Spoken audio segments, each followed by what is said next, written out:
Good evening, baseball fans. It is Monday, June 30th, the last day of June. I am Susie. That is Tom. This is Bourbon and Baseball, Astros edition, and away we go. But first, I have to give you the rated R warning because there's going to be so many cuss words on this episode.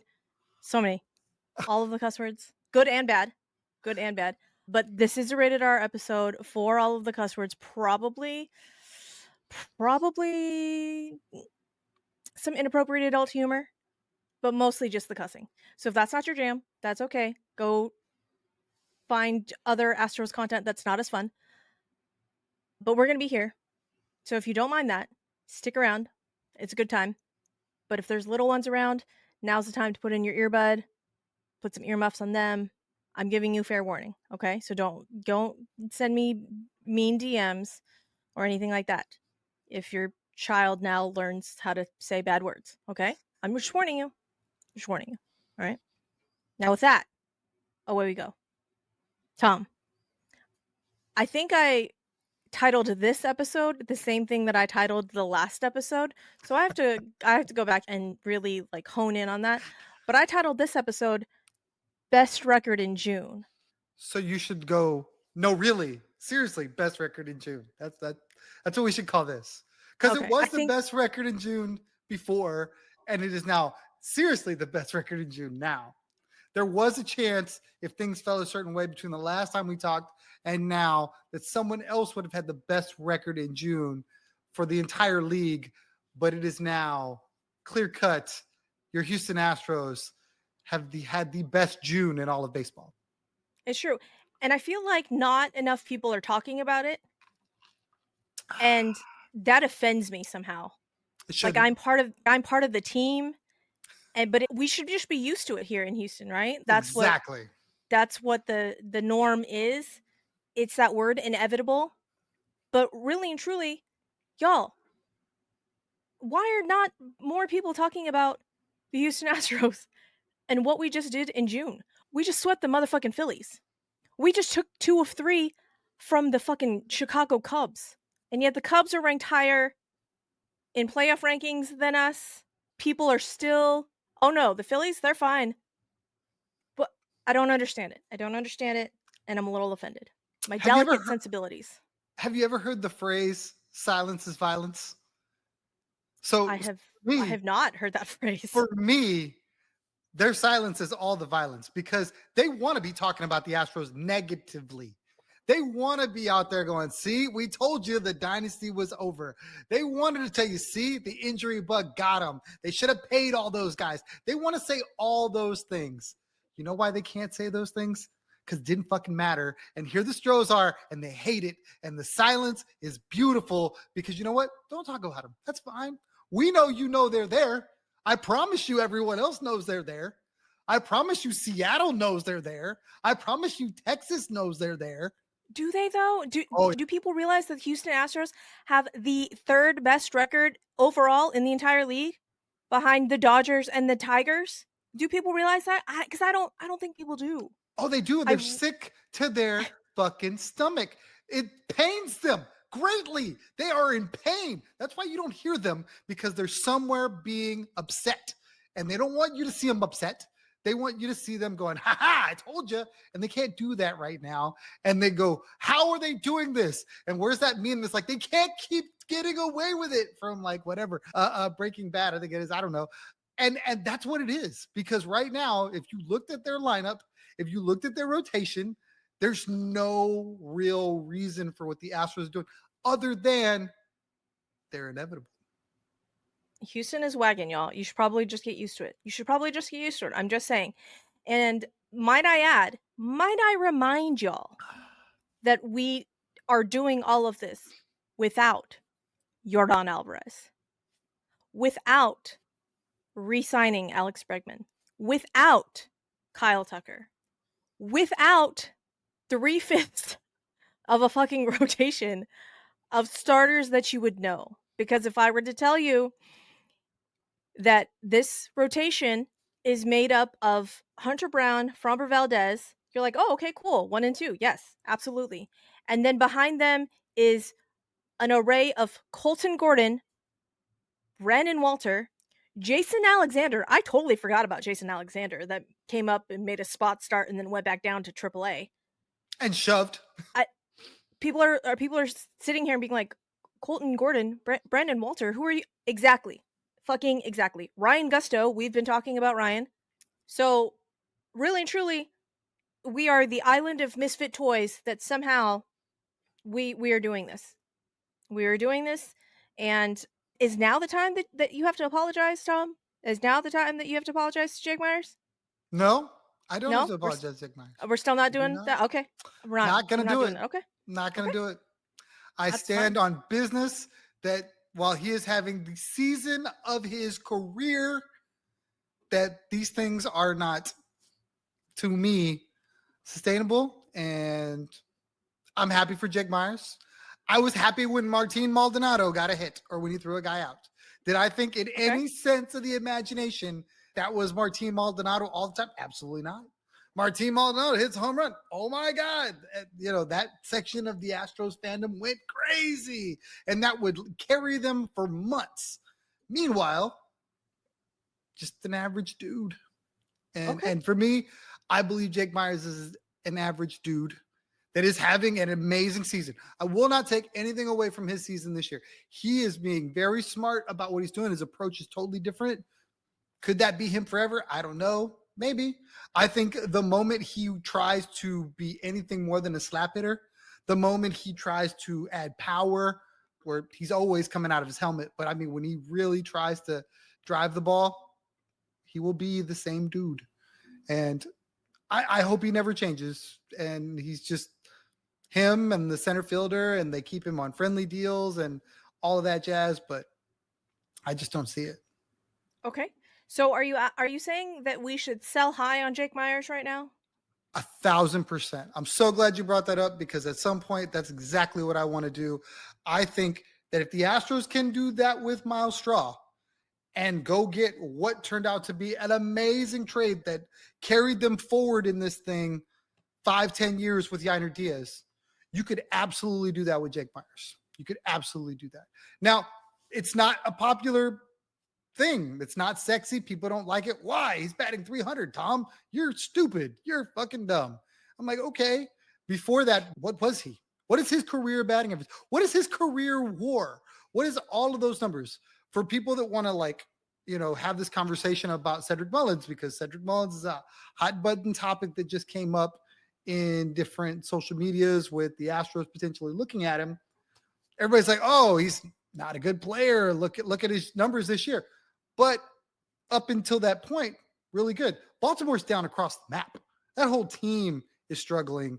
That all the balls additions are going to have a whole episode where they go, what the fuck happened to the Baltimore Orioles? This was supposed to be the next great dynasty. It is not. And Listen, all I'm saying is that Cedric Mullins has a 101 OPS plus this season. That is a league average hitter, y'all. Just with although pop that can play center field. I don't think you would trade for him 1-for-1. I think you would try to pluck a pitcher from Baltimore. If I'm putting on my foil hat, how to get Cedric Mullins, something that makes sense. Obviously, if you were going to sell high on Jake Myers, you would do that to get a pitcher out of Baltimore potentially to eat innings, because right now them young kids are asked to do a lot. I think the Astros are severely hoping that one of the 4 pitchers that are in Florida trying to get right, if 2 of those guys come out of that smoke, you pick one. Obviously, Spencer feels like the safest one, but you never know. He broke his thumb. I mean, I don't know what that's going to do to grip, feel, release points, all of those things that could have lasting effects. Not to say that he won't be back to the guy that he was before the injury. Just how long will it take for him to get there, and can the Astros afford that? I don't know.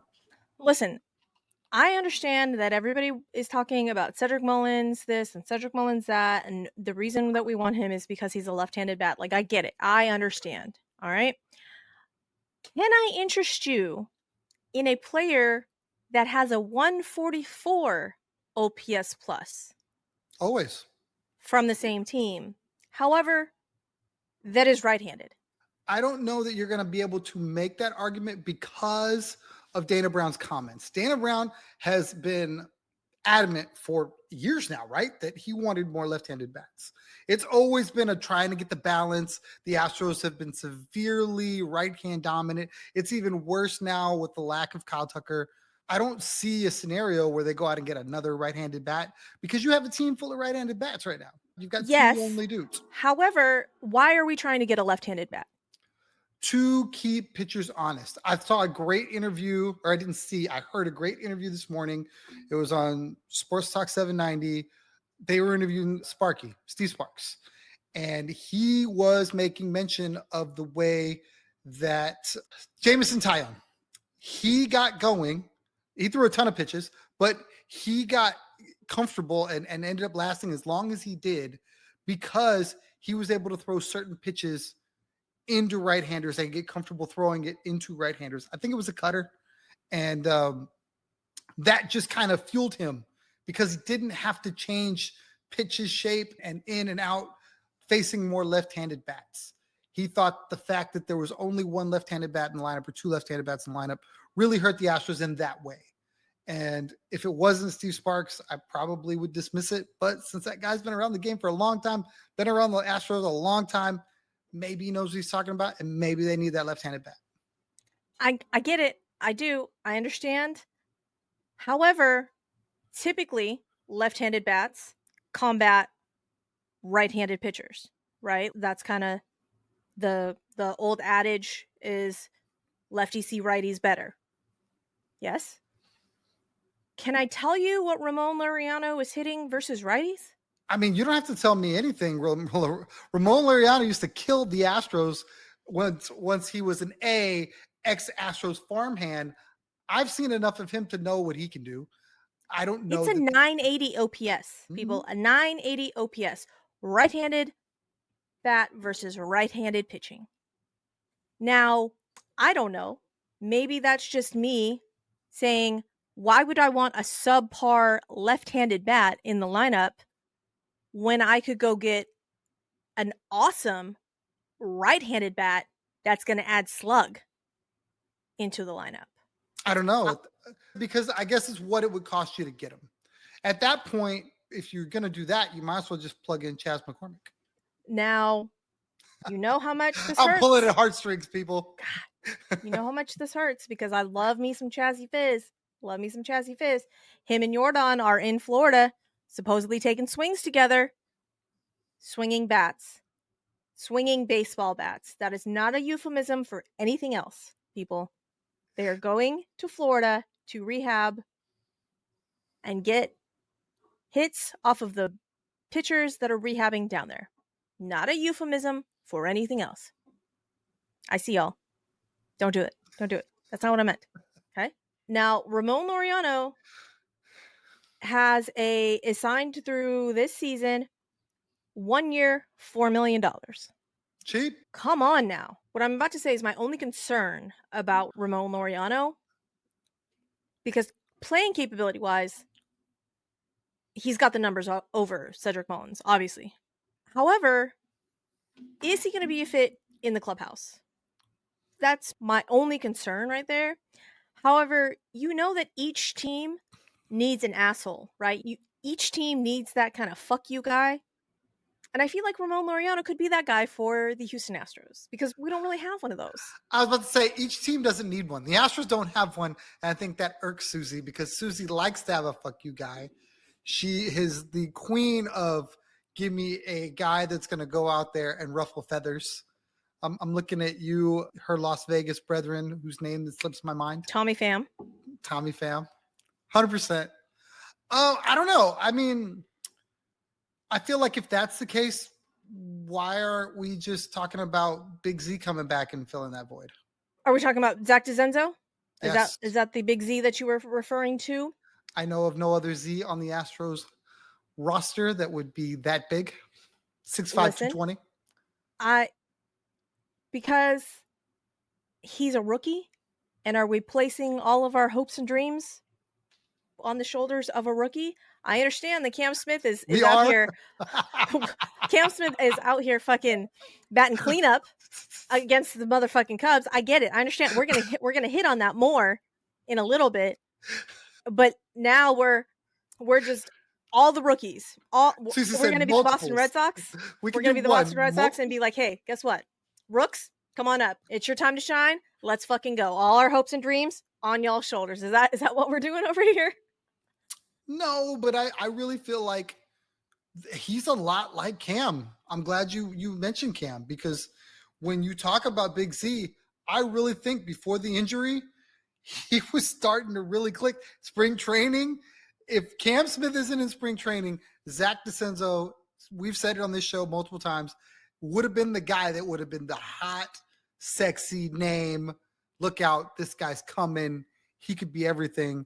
It's just Cam Smith's an aircraft carrier, and that's hard to trump. But I really feel like when we talk about Big Z, the dude has had big knocks already in some games. I feel like if we're talking about where we want to place our hopes and dreams, what has Ramon Laureano done anywhere that screams, "Oh my God, this is a dude that in October I want to hang my hat there"? You know, like he's played for about a lot of bad teams and really never had to deal with a sustained postseason run or anything like that. I mean, we could say that about a lot of guys. Cedric Mullins, we could say that about him too. Like these are guys you're just hoping to catch lightning in a bottle. That Listen, bring both Ramon Laureano and Cedric Mullins over. They could platoon and it would be fantastic, okay? Versus left-handed pitching, Cedric Mullins has a 146 OPS plus. So between very between nice. Ramon Laureano's 144 OPS plus and Cedric Mullins 146 OPS together, they make an elite bat. No, So is this doable? Is this probably not? Probably not at all. But you know what? The Orioles are the Orioles, and they're both aging players. Orioles, come on now. Let the kids play. Let the kids play. Cedric Mullins is Give this 30. Calm down. well, so is Ramon Laureano. But what I'm saying is, do they have cheaper, younger kids? Yeah. Yeah, Yeah. they do. So all I'm saying is that it could be doable. It could be doable. And this what he's making 8.73 this season. So Cedric Mullins' first name is Boyce. Boyce. Boyce. How do you feel about that? I don't know how I feel about that. I don't. That just spun me in circles. If you're on YouTube right now, you just saw the squirrels running in my fucking brain right now. I'm very sorry that The it Rock just. just it just took me. It just took me. Anyhow, so all I'm saying is that everybody's talking about Cedric Mullins. Yes, he's a left-handed bat, blah blah blah, but versus right-handed pitching, which is what we're going to see the most, why not get a bat that performs a little bit better against right-handed pitching? That's all I'm saying. Ramon Laureano, come on down. I Maybe. hear you. I just feel like if that's the guy, I feel like they've got that guy. I feel like sign me up for more Chaz, sign me up for Big Z, sign me up for Jacob Melton. Any one of those three guys that are on the I way would back. I would love it if Zach DeCenzo and Jacob Melton came back and said, pressure? What pressure? We don't feel any fucking pressure. We're just going to play our game. I would absolutely 1000% love that. But are they going to surprise us and just say, "Hey, we are with Cam over here. We're just cool, calm, collected cucumbers." Maybe. I would love that. I would absolutely fucking love that. If Chaz came back and was Chaz from fucking 2023, sign me the fuck up. Sign me up. I, there would be no happier human being on the face of this fucking planet than me if Chaz came back and was that guy. I've got a I don't question. know if that's going to happen. And I saw this on Twitter and I thought it'd be a great question. And I know why I saw this on Twitter. So Cedric Mullins became a hot button topic, right? Mm-hmm. So certain people were looking for ways to acquire Cedric Mullins. And the pro Jake people are, oh, trade Chaz and plug in your prospect. That's always the go-to, right? Right. He is the quickest dude out of Dodge. And I'm like, you can't trade that guy. He has zero value right now. There's no team going, you know what? I really want to trade for him. And anybody that tells you that is lying because he's been injured. And when he wasn't injured, he hadn't been performing that well and he wasn't playing a whole lot. So I just can't see a scenario where some team is going to go, you know what? Give me that dude. He just needs the time. And, we'll give it to him. And y'all didn't want to give it to him. We'll give it to him. And he'll be a good player. I don't think you're going to get value. So when you start to like think things through, it's like, all right, where are we going to make a trade? Jacob Melton, what would it take for you to trade Jacob Melton? Oof. I don't know. Cost controlled for the next 7 years. Feel like his ceiling's pretty high. I don't know. It would probably have to take a decent little haul. I say that, but probably not. It probably wouldn't be too prohibitive of a cost just because he's not a quote unquote proven commodity. I don't know. Are you trading Jacob Melton for Cedric Mullins or Ramon Lariano? Maybe straight up like Really? one for one. Oh, I don't know. I mean, maybe it's like a combination of two players over here and two players over there. Or, you know what I mean? Like it's probably not just one for one.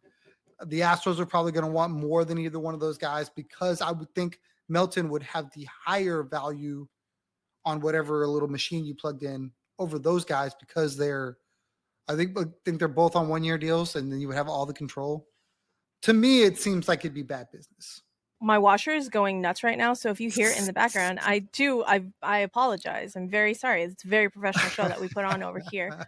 However, I don't think I would trade Jacob Melton for a rental of Cedric Mullins or Ramon Laureano. It would have to be more than that for no. It definitely would not.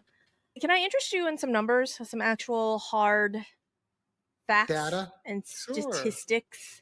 Love Okay, those. so if who do you think between Chas McCormick and Jake Myers would have more war? Chaz or Jake? See, I know the answer. At least I think I know the answer. I think it's Jake. And it's because of By like how much? it's like the littlest bit. It's they're both kind of like teetering, right? I feel like Jake has had like maybe 2 seasons where he had really, really good war. And I feel like Chaz had like 2 seasons where he's had like really, really good war and then shit in between. So like between them, I imagine it's so close and it's not even funny. And people don't notice like what Jake or what Chaz was back then because all they see is Jake now. I was trying a nifty thing on my microphone to see if it would like mute the mic. It didn't. Anyways, so Jake has 7.1 war and Chaz has 6.7 war. And this is over the career. This is over their career. Okay. Games played, Chaz has 472. Jake has 443.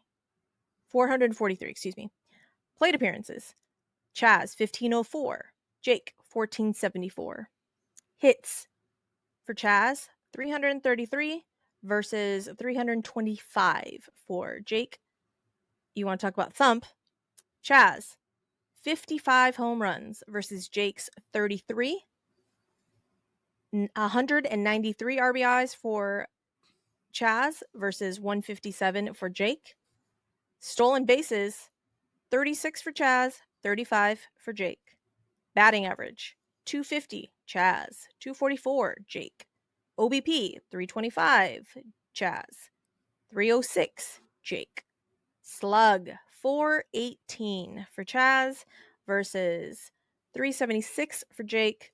744 OPS versus 682 for Jake, which all equals to a 107 OPS plus over his career for Chaz versus a 91 for Jake.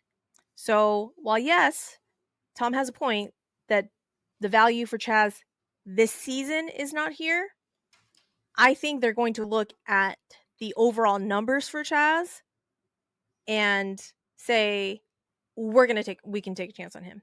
Now, you are not going to find a bigger Chaz stan than me. You're not going to do it. I understand that between the two of us right now, it's going to seem like Tom is a bigger Chaz stan. It's not. Oh no, It's me. I'm not. It's your girl. It's your I'm girl. not. Okay. So I am of the camp of let's trade high on Jake because I really feel like Chaz can do this. I really feel like Chaz can be the guy. If he's not looking over his shoulder constantly being like, fuck, if I don't hit, I'm going to lose my spot. So that's all I'm saying is that let's sell high on Jake. I know we love Jake. We love Jake. We don't love Jake. Everybody loves Jake. Everybody loves Jake. This podcast loves Chaz. This podcast loves Chaz. Funny story.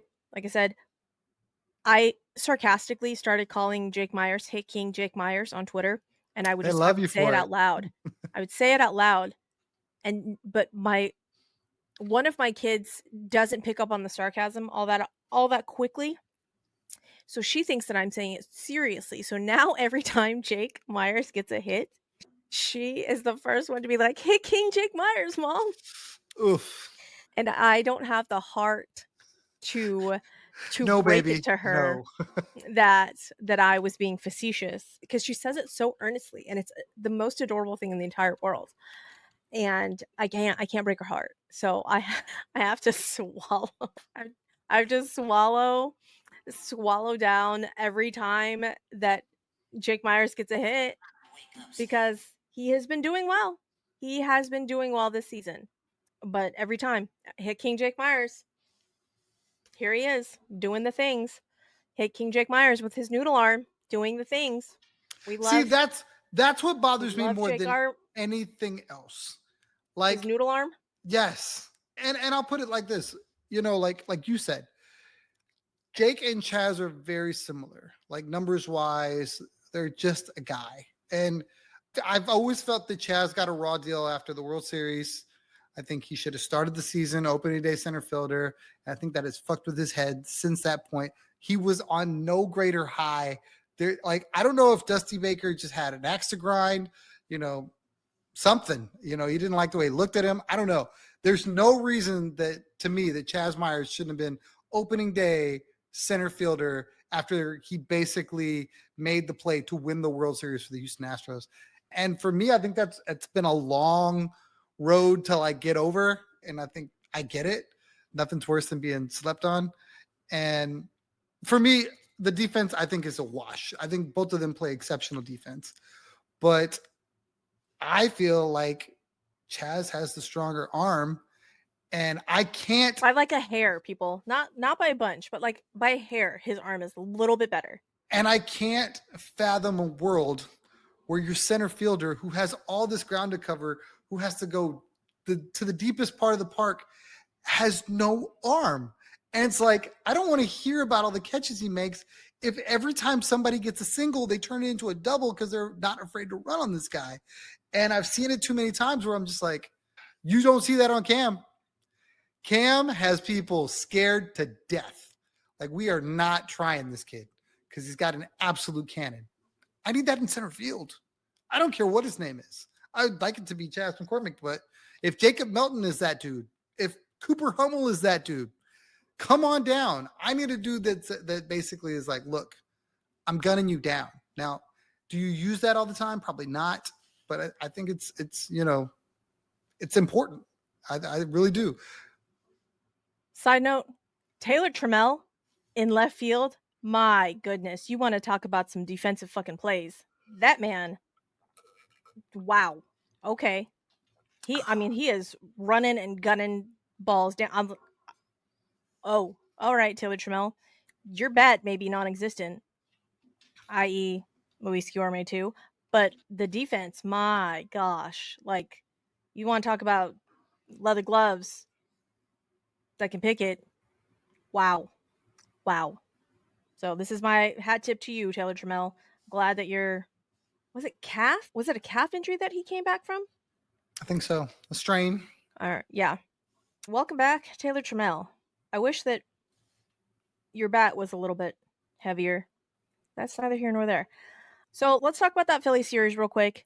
The Philly series that if I were to tell you at the beginning of the season, hey, Tom, we're going to play the Phillies. We're going to sweep the Phillies. But only 5 runs are going to be scored the entire time. What would you think? I think Framber started a game, Hunter started a game, Spencer started a game, and they shoved. You're not super wrong there. You're not super wrong there. Shout out Colton Gordon. Shout out Colton Gordon, because we said on the last episode it was going to be Fromber that was going to start that series, and Hunter was going to end that series. And in the middle, poor Colton Gordon was going to go up versus Zach Wheeler. Welcome to the show, kid. Here is nary a Cy Young, but probably should always be in the running for a Cy Young, Zach Wheeler, who I think his ERA is now down to like a 2.74. Not gonna lie, kid went pitch per pitch, putting up zeros. Didn't go as long as Zach Wheeler. Was it 5 1/3? I think he went of no hit ball. I mean, you held down a Phillies lineup, admittedly without Bryce Harper, but you held down a Phillies lineup that still has Kyle Schwarber, that still has Trey Turner. I'm not going to mention JT Realmuto because, as my fantasy team knows, he sucks. Still has Nick Castellanos, Alec Boehm, Bryson Stott. It's got some decent names on there. However, held him down. Zeros. Putting up zeros. I will tip my cap to all of the Phillies starting pitchers, though. You did fan-fucking-tastic, but we just did a little bit better. Ranger Yeah, Suarez, like that shoved. first night. I'm sorry, Ranger Suarez. You did not. You didn't deserve that. You didn't, because that was a magnificent performance you put on, and unfortunately, you just stayed in one batter too long. One batter too long. Was that the Cooper Hummel game? Indeed.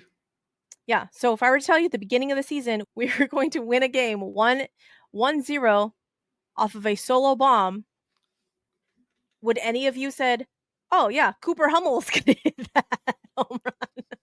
No. Colton Gordon went 5 innings, Wheeler went 6. Christopher Sanchez in the third game went 7.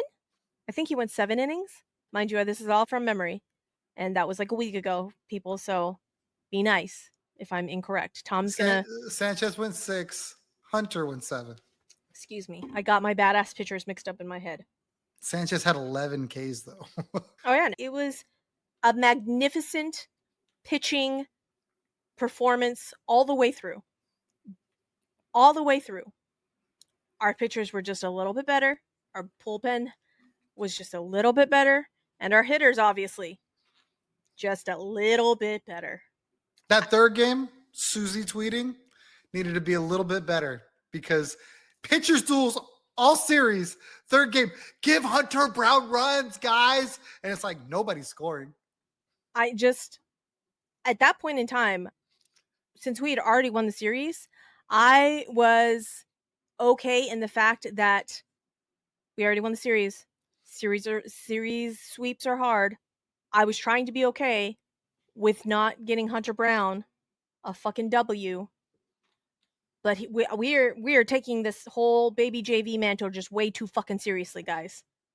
All right, we didn't give JV no fucking run support. We're not giving Hunter any run support, and he's not getting the W's. More importantly, my fantasy team not getting the W's.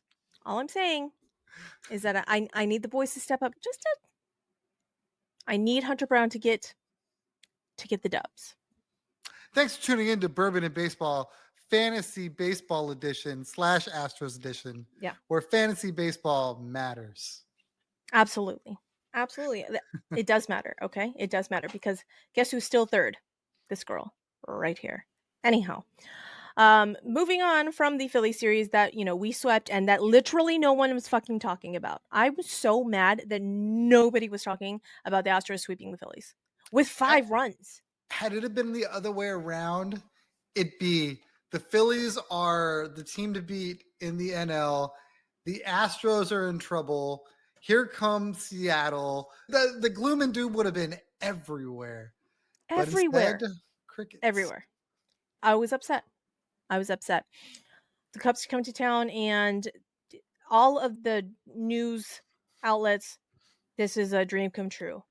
Cam Smith made the team out of spring training. Isaac Paredes is doing well. Kyle Tucker, freaking 919 OPS. We all know, all right? Did it kill me to see Kyle Tucker in a Cubs uniform in Daikin Park? Abso-fucking-lutely it did. Abso-fucking-lutely it did. It made my heart hurt just a little bit, okay? And by a little bit, I mean a lot of fucking bit. All right? Shout out to the video guys that did the tribute video. Really good. Absolutely. All the That was heartstrings. tremendous. That was tremendous. The fact that it started off with Ryan Presley and then it transitioned with that last out with Kyle Tucker catching the last out of the World Series and then it transitioning into Kyle Tucker's. Oh my god. I wasn't crying. I wasn't. It wasn't tears. Nope. Someone was cutting onions and it was very dusty in my house. All right. I apparently all of the cats, my allergies were acting up and it was bad. It was just real bad. Just real bad. I wasn't crying. That wasn't me. But the fact that it started off with baby Kyle Tucker, literal baby No Kyle Tucker, beard, like just skinny, 8 gawky. I mean, pound. he's still skinny and gawky, but like less so. And you see him growing up over the years. And it hit me that, oh my God, we get to watch Cam grow up this way. And then again, it hit me because I'm a sentimental bitch now that I have kids. Now we get to watch Cam Smith grow up and be this amazing player that is hitting fucking cleanup. I cannot get over the fact that Cam Smith is hitting cleanup for this team when literally last year at this time he was in college in the World Series. Well, no. It was already done by this time last year. But now he's like, college? Got that. What? Like it's hard playing baseball? Hitting cleanup for the Houston Astros that are inevitable? What? No, this is easy. And I say that with just the tiniest bit of sarcasm because the motherfucker is 22 years old and is literally making it look that easy. The at bats that he is taking, the at bats that he took in the Cubs series specifically, I mean, it seemed like he was down 0-2 every at bat. Every at bat. And then he would battle back. He would battle back. And he would battle back. And the fact that in that first, was it the first game or the second game where everybody homered? Isak, Kyle, I think that was and the Cam. second Was that game the second game? because, The yeah, first, the okay. first game, Tuck didn't do anything. Second games, he did everything. Yeah. Okay. But I mean, the first game we win with a 3-run home run by Yiner and a 2-run home run by Cam, or did I have that backwards? Is it No, I think it was 3-3. I thought it was 2 3 runs. was it 2 3 runs? Hmm. Someone fact check me on that. Tom fact check me on that. Again, that was like Yeah, both of them 3 run homers. okay. Yiner, third inning off Horton, 2 on, 2 out. Cam Smith, fourth inning off Horton, 2 on, 1 out. Perfect. I'm running out of phrases to describe this man child that he is. Because I keep calling him baby Cam because he is a Gotta literal quit. baby. Gotta He is quit. I'm not gonna quit. I'm not gonna quit. He's He's doing baby. grown man shit, Susie. He, You can't sit here and go, he's cleanup. Look at this. And then, but baby. No, one of those things can't add up. There's grown men that hit lower than him in the lineup. You got to put some respect on his name. I'm not saying it disrespectfully, sir. I am merely pointing out the fact that he is a literal fucking baby. He is 22 years old doing this shit.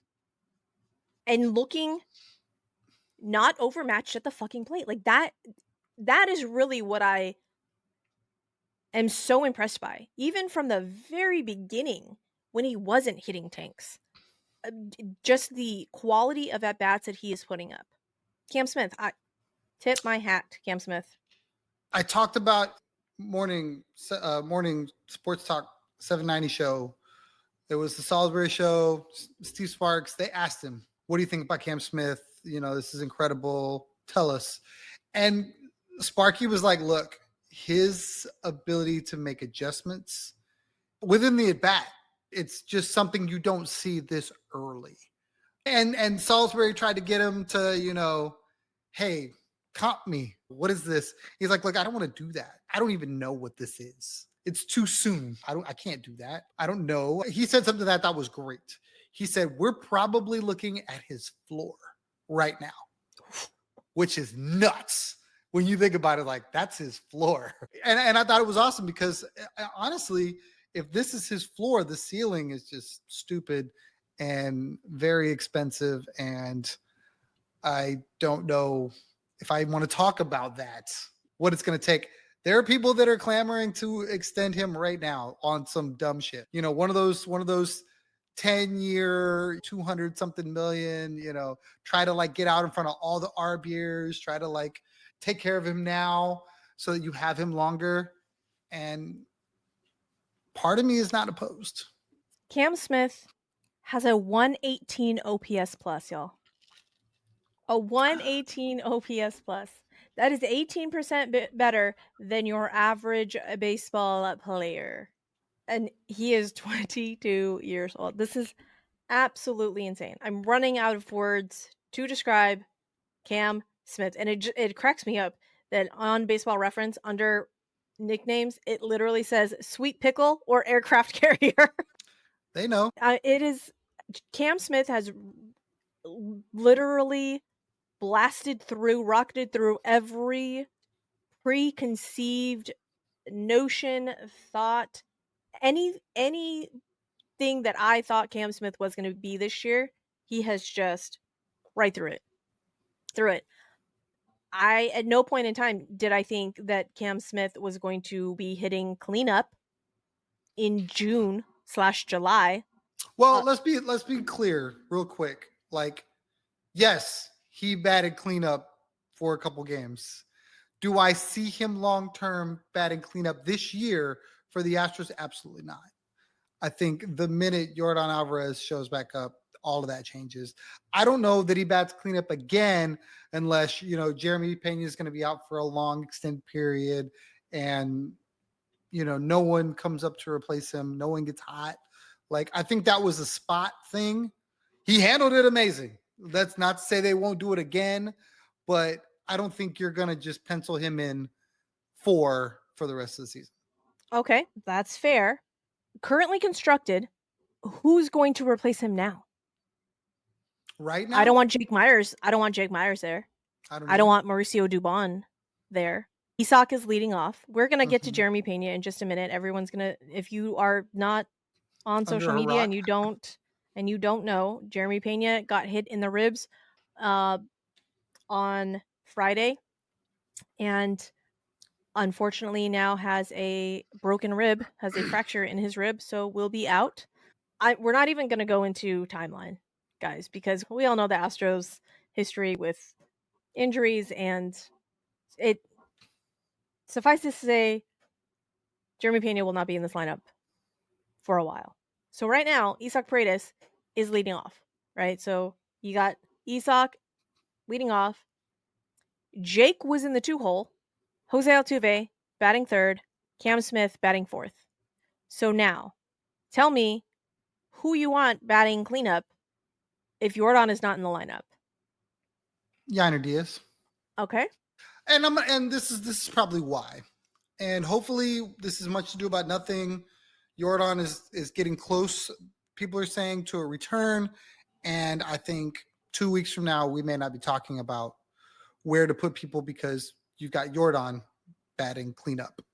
You know what I mean? I think that's where he goes now, behind Altuve.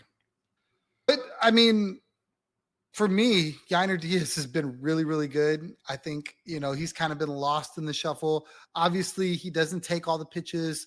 I think he's a very streaky hitter, but he's been really consistent. I don't see why you wouldn't put him there. And the thing that I wanted to point out, and I kind of got sidetracked, that people need to brace for, maybe it doesn't matter. Maybe he's just otherworldly. This is the most games that Cam Smith has played in a season ever. He's already passed it. It was on one of the broadcasts the other day. I can't remember if it was the second game or the third game of the Cubs series, where they're like, he's already exceeded the number of games for a season he's ever played in any point in his career. So It'll be interesting to see what he does with the fatigue, how he keeps himself, I guess, mentally sharp, physically sharp. I get it. He's 22. He's made out of rubber. He should be able to go forever. However, mentally, that's got to be really hard to be in there just bopping, for a whole season, all season off rip. There's really good hitters that struggle. Tuve struggles, Bregman struggles, Tucker struggles. Name your hitter. They've all had slumps. Cam hasn't really had like huge slumps, which has been really awesome because, they've needed him to be good. I expect one somewhere just because of the nature of the game. It's just hard to be good all the time. Here's why I don't want Yainer Diaz to be my cleanup hitter. I would like my cleanup hitter to have a better OPS plus than an 84. Okay. Tom, that's Maldonado numbers, man. That is not the same dude, and you know it. How dare you compare Yainer Diaz in anything to Martin Maldonado other than the fact that they both play catcher? Last season, I would have said Yainer Diaz. Give me Yainer Diaz in the cleanup spot, and I would have no ifs, ands, qualms. I wouldn't say anything about it.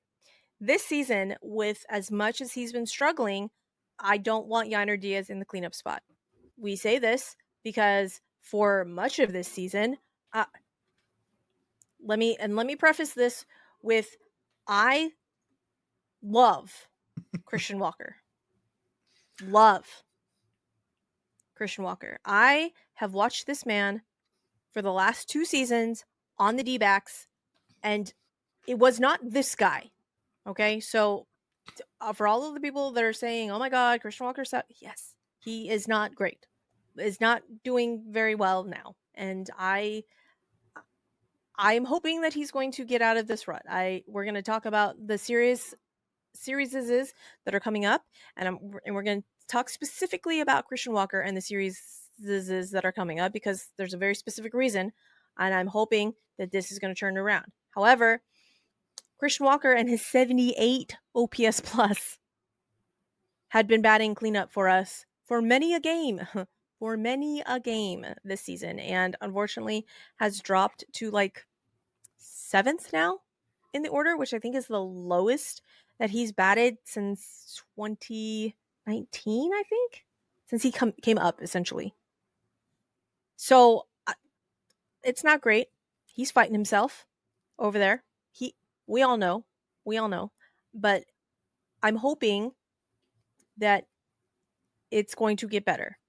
So at this point in time, give me the aircraft carrier, give me Sweet Pickle in that cleanup spot until Yainer Diaz and Christian Walker can show me that they're not going to strike out day in and day out with the bases fucking loaded all of the fucking time. That's all I'm saying. That's fair.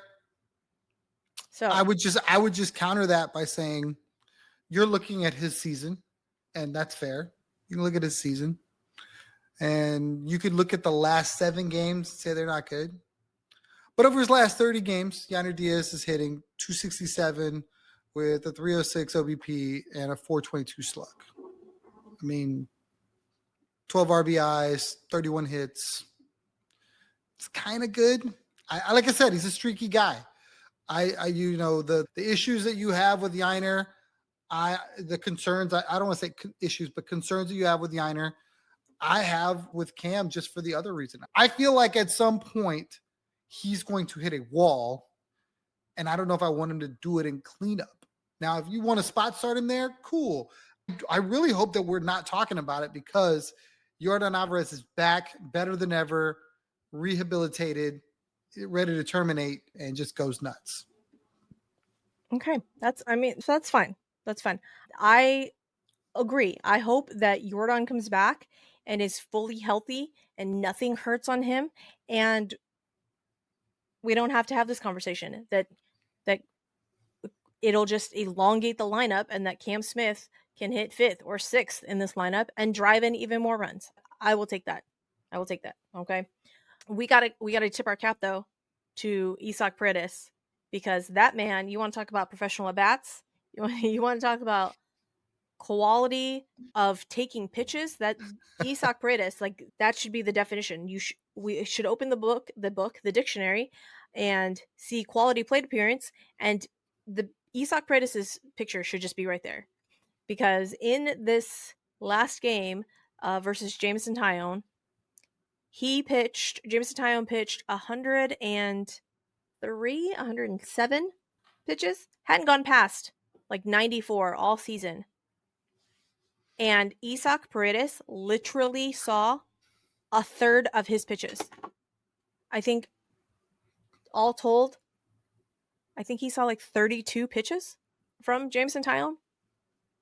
Now, again, the math is I understand the math is not mathing. I get it. It's not a third.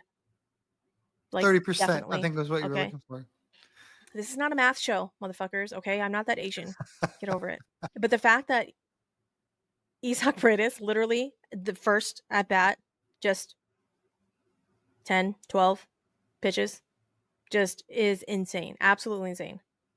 And each plate appearance just got better and better. And Jameson Tylen's like, motherfucker, can you just stop it?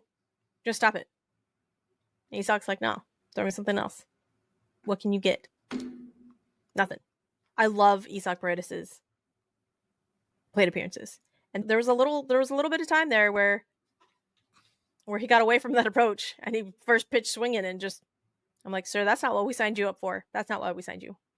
We need you to be this guy. So all of the hat tips, Isak, because that was so impressive. Now, let's talk about Jeremy Pena and I'm so sad. I'm so very sad about Jeremy Pena. That makes me very sad that Jeremy Pena will be out for an indiscriminate amount of time. Some people are saying like 4 weeks, some people are saying 6 weeks, some people are saying like 12 weeks. We will see what happens with this lineup. Thankfully, we've built enough of a lead to where it will be okay. We have an off day today. I say we like I'm on the plane. I'm not on the plane. There is no mouse in my pocket. The Astros, the boys, had the off day in Colorado. They have a 3-game set in Colorado. The worst team by far. Worse than the White Sox, guys. Worse than the White Sox last season, and that's not great. That's not great. But they are in Coors. So how many home runs does Cam Smith hit in Coors over a 3-game stretch, Tom? I don't know. Cam has not, up until recently, Cam has not been trying to elevate the ball a ton. And I think he could get white hot and hit, one every day. I think you could see him, hit a bunch of line drives, hit a bunch of doubles, and do it that way. I think what makes him special right now is that he's not dependent on the homer. I think he's 100% just out there. Like, look, I'm trying to barrel the ball, and wherever it goes, foul line to foul line. And I think that's really good, because you get guys obviously that go hunting home runs. That's their thing. They're not trying to hit singles. They're not trying to hit doubles. Their launch angle, elevate to celebrate, as Blummer likes to say. And Cam's not about that. Now, I think at some point in his career, he will be more about that. But right now, you see him going the other way. You see him, hitting, line drives, and it's hard to predict Cam going crazy, like home run crazy. Okay. So out of that Coors series, out of that Rockies series, who is going to hit the most home runs out of this team? My prayers are that it's Christian Walker, because the lead you were bearing earlier is that Christian Walker is about to get some home cooking, in the sense that he's going to go face division foes that he faced a lot, and go to ballparks that he did damage. And we started Coors, and hopefully he gets nostalgic. He thinks about all them years in the desert and goes nuts. Okay. I'm going to go with Mauricio Dubon. Now you're just trolling. I'm just kidding. Sincerely though, I hope the boys get white hot, because it is Colton Gordon, Brandon Walter, and Hunter Brown. I think, right? I thought it was Gordon, Hunter, then Then Walter? Walter. Okay. So I'm hoping that whole like we play up to the competition and play down to the I'm seriously hoping that that is not a thing and that they're like, "What? No, no, we're gonna get our stats. We are gonna pad stats." I That's what I'm hoping. So we shall see what happens in the Rocky series, but after that we head to LA, not the red team, the blue team, those Dodgers in LA. Now this is very specific, guys. If you guys didn't watch Christian Walker last season or any of the seasons when he was with the Diamondbacks, I don't know what it is about Dodger Stadium, but Christian Walker fucking rakes in Dodger Stadium. Fucking rakes. Over the 2024 season, he had 5 home runs in 5 games, 7 homers in 8 games overall in the entire season, okay? The 3 game In a 3-game series at Dodger Stadium in July of 2024, he hit 5 home runs while going 8 for 13, also recording 9 RBIs and 7 runs scored. I sincerely hope that Christian Walker, I don't know if it's the batter's eye or he's going to experience another level of hatred, I guess, because when the D-backs play the Dodgers, they come out. The Dodger fans come out, the D-backs fans come out. But when the Astros play the Dodgers, it's a whole other level. It's a whole other level that he is going to experience. So whatever it is about what is their stadium called? Chavez Ravine. Chavez Ravine, thank you. If it's the batter's eye or if he likes the cut of the grass, whatever the fuck it is, I hope that Christian Walker locks the fuck in and has the same type of games that he used to for the D-backs here for the Astros because that would be fucking superb. I would love to see that so much. So much. It'll be interesting to see what happens with that. Because let's see. So Colin Gordon, Hunter, Brendan Walter. So we'll see Fromber, LMJ, and who's gonna be the third? Is that going to be a piggyback game? Is it going to be a bullpen game? Wouldn't it come back around to Colton Gordon? yeah, So it's gonna be Fromber, LMJ, and Colton Gordon. I would think so. Interesting. Interesting. We will see. We will see what happens without a lineup. Now, Dana Brown did not outright say that Jordan wasn't going to be activated for the Dodgers game or the Dodgers series. He said it might be a possibility. At this point, I think we've built up enough of a lead. Let the man get healthy. Just I need Jordan to be 100 fucking percent to be okay. And let this lineup of Isak Paredes, Jake Myers, Jose Altuve, Cam Smith, and the island of misfit toys of Cooper Hummel, Taylor Trammell, Guillorme, uh, Luis Guillorme, Luis Guillorme, Shea Whitcomb. Shea Wick. Oh God. This is when the articles of how in the fuck the Astros are doing it should come out because at no point in time are you scared of that fucking lineup. It's not menacing at all.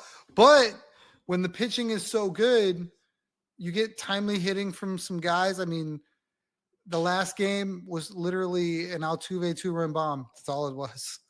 I mean, there was opportunities. The scoring was that. And then amazing starting pitching, lockdown bullpen. The bullpen has been really, really good. We talk about all these other players, but I don't know where they would be without the bullpen right now. Brian Abreu, Josh Hader. Josh Hader is arguably the best closer in baseball right now that nobody's talking about 21 for 21 saves, guys. because of the uniform that he wears. Astros fans that were cursing him last year and saying he was overpaid are awful quiet now because all that dude has done has come in whatever situation, extra innings, 4 outs, 6 outs, whatever the fuck you need. The fireman has been putting it out. It's been really awesome because he genuinely wants to be in Houston. He genuinely wants to play for this team, and I think that's rare. I mean, you don't see that all the time. I think Tuve, obviously, but I mean, for guys to leave and then come back and like, no, I want to be here. Josh Hader's been that dude, and if he's going to pitch like this, I mean, that 95 million is going to look like a bargain by the end of it. Oh yes. Oh yes. So I tip our hats to the entire bullpen. Stephen Okert doing fucking fabulous. Bennett Souza Learn his name. doing fucking amazing things. Brian King, Caleb Ort, you're less so. Yeah, I think I'm over the Caleb Ort experience. Um, but those other guys, definitely those other guys. Learn their names because that fucking fantastic. Fucking fantastic. Looking ahead, like I said, we have 3 games in Colorado, the Rockies. We have 3 games in Dodger Stadium. The Colorado Rockies, it's the Rockies, guys. Everyone's gonna be like, "What? Who?" Brenton Doyle had we had big plans for Brenton Doyle. Their center fielder has not. You want to talk about a defensive glove first center fielder that has absolutely no bat? Look no further than Brenton Doyle. It's not been pretty over there. Literally, the only I think they have like 3 guys that have positive WAR right now. One being a relief pitcher named Jake Bird. The other being my guy, Jordan Beck, outfielder. I think he has like a 110 or 112 OPS plus. And I think the other one is mm, Hunter. Who's their catcher? I think it's their catcher. It's not Jacob Stallings because he was DFA'd. Hunter something. But Goodman, Fulford. Hunter Goodman. There we go. Hunter Goodman. Yeah. So 3 names that you're like, oh, those are Rockies? Yeah, those are Rockies. Michael Tolia, another Rocky. But So, first game, July 1st, they face a guy named Chase Doolander, which nobody's seen. So, I mean, be aware. Dolander. Dolander, Tomato. Astros don't do well against pitchers they've never seen before. So, Colton Gordon, nobody's seen him either. So, it could be an all out pitcher's duel in Coors, which would absolutely frustrate Susie to no end. So, if you follow her on Twitter, be aware that could happen. But the next 2 starters that the Astros will face, Seawalk's got great numbers against. Gomber, Austin Gomber. Mm-hmm. he's got 2 bombs against him in 17 ABs with 4 RBIs. And then Kyle Freeland, also 2 bombs against him. Oddly enough, next highest home run total against both of those guys, Mauricio Dubon with a homer against each. Do I know ball or do I know ball? I'm just saying. You only thought I was trolling. You only thought I was trolling, Tom. I think you thought you were trolling. You didn't come with those stats and behind it. How do you know I didn't? You don't know. Because you did. If you would have said, look, this is why I said that, then I'd be like, oh, okay, my bad. Legit. Listen, maybe I just want the people to know that I know ball, Tom. That's fair. That's fair. Final thoughts, Tom. Do you have any? I have tons. Okay. Astros are good. I need people to chill the fuck out, though, when they lose an occasional game. I really do. Like, you're going to lose 60 of them in a season. That's just the way it works. Lance McCullers Jr. came off of a rehab start, got absolutely shelled. Or he didn't get a rehab start. I'm sorry. He came off the IL. Probably should have got a rehab start. Got absolutely shelled. And Astros Twitter lost their fucking minds. And I have a question for you on that. It's just so dumb. Do you think, though, he would have been as bad if he didn't go down hard covering first base? I don't think that. You know what I'm talking about? I do. He made a great play. I don't think that bothered me finish the inning. Like, I think if you're worried about his ankle or whatever, maybe. I wasn't worried about his ankle. I was worried because he, like, when he slid, he kind of landed hard, like, on his, like, rib and, like, what is this area? I'm not a tricep, shoulder. Yeah, but like when I say when I say shoulder, if you're not on YouTube, you should probably go watch the YouTube because podcast only people are like Susie. How the fuck do you not know where a shoulder is? When I say shoulder, I'm talking about like the top of your shoulder, right? Like this is like the bottom. Is that a lat? What the fuck is that? Lat is here Is here? under Okay, the so like arm. you're under Yeah, your arm. Okay, so that's a lat. yeah. What is this? That's Is the that your tricep. tricep? Yep, Okay. yep. Biology lessons, people. Biology? Physiology? Fuck. Not school either, Science. people. Good lord. Okay. Go watch it on the YouTube. You'll understand the body parts that I'm pointing to. But like he landed hard, kind of on like that rib area, like the lat area. And that's where I was like, he kind of landed real hard. And like he didn't have great command before any of that, but then he really didn't have any fucking command after that. And I was like, how much of that play affected him? Had he It, not went to the it's dugout and been in the dugout for a half an inning, I would agree with you. The fact that he went in, probably got asked all the questions, hey, you good? Checked him out, all those things, and then sent him back out. I think he was just trying to feel out, okay, forget the recent injury. He's literally coming off of not being on a major league mound for 3 years. So I think any time away from it, it's like you kind of learn all over again. You have to reteach yourself, like if you hadn't rode a bike for a while or bowled or whatever, you name whatever the activity is, you get away from it for a long time. And then it's like, okay, I got to remember what the hell I'm doing. And then you obviously, you could see he'd finally gotten in a rhythm, and then he had to stop again. And then I think a bullpen can't necessarily simulate live game. You can throw all the bullpen pitches you want. And when there's a guy actually sitting in the box, I'm sure executing those pitches, locating where you want to locate so you don't get shelled, it's probably pretty tough. I know his pitch count got high after the first couple innings. So I think he was probably trying to pitch to contact more to try to make the length happen. And I think that got him into trouble too. But you saw fans act like, oh my God, the sky is falling. And I'm like, oh, the Astros have been like one of the hottest teams in baseball for a month and a half. Like, they're going to lose a game like this somewhere. I mean, shit, look at the lineup. We just got done talking about it. Like, it's not going to score you friggin' 13 runs. If the pitching's not there, you're missing too many key pieces. I concur. I concur. I just LMJ not doing well hurts me. I It hurts a mean, lot of people. But I he's a think a lot of junk people pitcher. But I think a lot of people are like fed up because they were paying his check apparently because they are so angry that he made all this money and didn't pitch for it. And I'm like, that's the way injuries are. Honestly and truly, LMJ earned that contract by friggin' 24 straight curveballs. And anybody that doesn't understand that, it's the way all sports work. You're getting paid for the production you've already made, not the production they hope you to make. Go look at Juan Soto. Juan Soto is not, doing $700 million man shit. You know what I mean?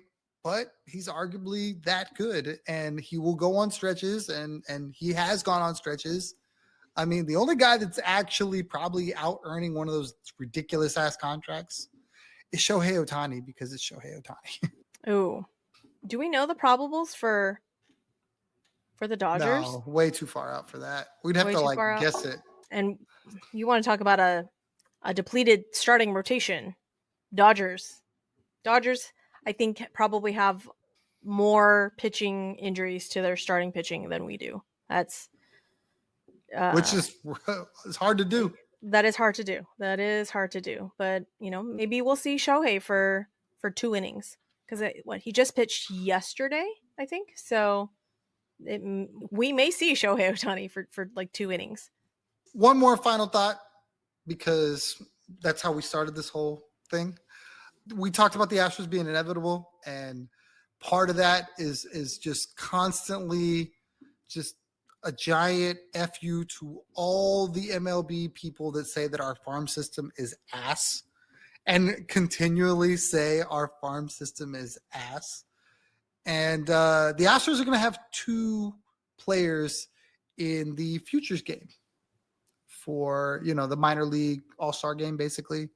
One guy and one guy you probably don't. Bryce Matthews, who's been absolutely destroying baseballs left, right, and center. He will be there. But the guy that you probably need to watch, because he could be in an Astros uniform sooner rather than later, is a right-handed pitcher by the name of Alimber Santa, who has apparently been dominating in the minor leagues. So remember those names: Bryce Matthews, and I'm not even going to attempt to say the second one because I respect that man greatly. So you say it again, Tom. What's the second Alimber one's name? Santa. There you go. That one. 22-year-old pitcher, has a 1.27 ERA with 50 strikeouts in 49 and 2/3 innings. Pitched out of the bullpen for Corpus. Okay. So we are going to start this award. I'm not quite sure what I'm going to call it. As of right now, I'm going to call it the Big Dick Pitching Award because that's what I like to call it. I You think just don't want to maybe call it the eggplant award since that's the emoji. at some point in time, maybe I'm going to like print out a picture of the eggplant emoji and say big and then just hold up the eggplant emoji pitching award.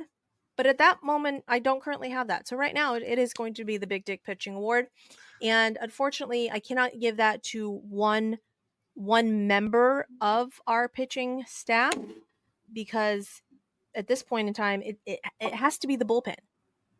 It has to be the bullpen because do you know, Tom, that in June, the best bullpen in MLB belongs to the Houston Astros I with do. a team ERA of 2.62. I do. They've been very good. I mean, Strikeouts per 9, 10.6. Highest in MLB. Strikeouts minus walk rate. So that's K minus BB. In case you hear that like on the broadcast or, like someone is trying to impress you and they say K minus BB. That's what that means. Strikeouts minus walks. 21.6%. Again, best in MLB. And a whip of 1.07. That's walks and hits in innings pitched. FYI, that's what whip stands for. 1.07. Again, and best in MLB. Overall, the bullpen's June performance has demonstrated elite level dominance, top tier in ERA, K per 9, K minus BB, and whip, all ranking, what was that again? Number 1. Number 1. So, congratulations to the Astros bullpen. You receive the Big Dick Pitching Award. It's very prestigious. Don't fuck it up. And with that, I think we'll close the show. But before that, Tom, if people want to argue with you on the interwebs, where can they do that? at Third Coast Home on Twitter, 90% of the time going to catch me there. I would say the 9% it'll be on Instagram at TCTom1. 1% if you're trying to find me on Facebook or what's that, TikTok. So I won't even list those. So the 99% of the time, TCTom1 on Instagram or on Twitter, at TCTom1 on Instagram. At Third Coast Tom on Twitter. I fucked that all up. I'm sorry. It's late. Words are hard. And Susie's done. If you're looking for Tom on any social medias, don't use anything that he just fucking said. Don't just none of that, okay? That's none of it was right. Anyhow, all of the links that you will need to find Tom on the interwebs to argue with him and tell him how dumb he is for not remembering his logins will be down in the description in the YouTube video on the podcast links. If you have not already subscribed to the podcast, please do so. Hit that big red subscribe button. It is free. We don't charge. Obviously, you get all of this delightfulness for absolutely no pennies. None. Okay? We do this out of the goodness of our hearts. It's technically costing, I say it's costing me money. All right? It's costing Tom time, but it's costing me actual money. So, if you could be ever so kind as to hit the subscribe button, leave a 5-star review and or nice words on the Apple side or the Spotify side or however you are ingesting ingesting this podcast or show, please do that. Tell all of your friends that are Astros fans or that are just baseball fans in general, because we do talk about the other teams. At some point in time, there will be an All the Balls, Bourbon and Baseball All the Balls edition coming back at some point in time. I don't know when, but right now we just have the Astros. So just be happy that you have that, okay? So again, hit the red subscribe button, tell all your friends, follow us on all of the social media platforms. Argue with Tom. Don't argue with me because I'm always right. You don't have to tell me that I'm wrong. I know that's not going to happen. So with that, we're going to close the show and say thank you so much for hanging out with us and saying, yay,